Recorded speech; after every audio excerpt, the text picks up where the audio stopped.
And good evening, everyone. We begin with a local breaking news alert and a transition from person of interest to murder suspect. Police just filed charges in a Laughlin businessman's abduction and killing. Local 12's Angenette Levy has the brand new information. Angenette?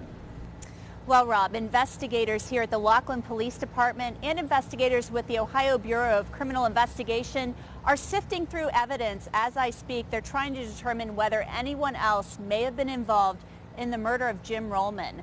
This morning, a Laughlin man named Christopher McFerron appeared in court on charges related to a chase he led police on over the weekend. Then this afternoon, investigators figured out that they had enough evidence to charge McFerron with aggravated murder. Police believe Jim Rolman was the victim of a robbery and that McFerron knew him because he was a customer at his recycling business.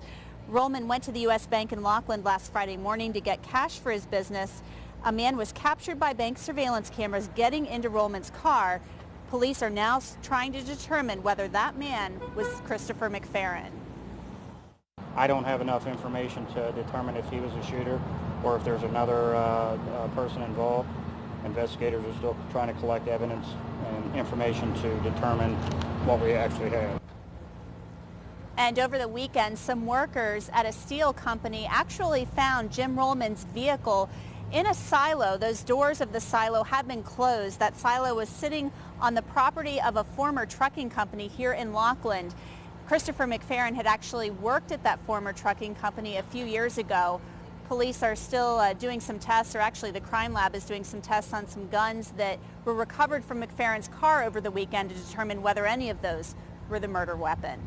Reporting live in Laughlin, Angenette Levy, Local 12 News. Rob? So they think he was waiting for him when he left the bank with this money for his business and somehow forced him into the car or got into the car with him. That's what they're thinking now?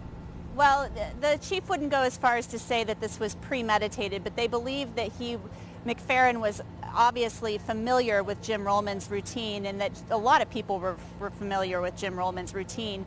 So they believe that the motive was robbery. Somebody, whether that was Christopher McFerron or somebody else, got into that vehicle with him, took him somewhere, and murdered him, and then took the money. Rob, that money still hasn't been recovered. Oh, it hasn't? Okay. No. All right, Angenette, thanks very much. In court today, his attorney said McFerron has two children, ages 20 and 15, works as a truck driver for Panera Bread. He also says McFerron's previous criminal record includes only minor misdemeanors. If you have any information about Jim Rolman's murder, call Crime Stoppers, the number 352-3040. You don't have to give them your name.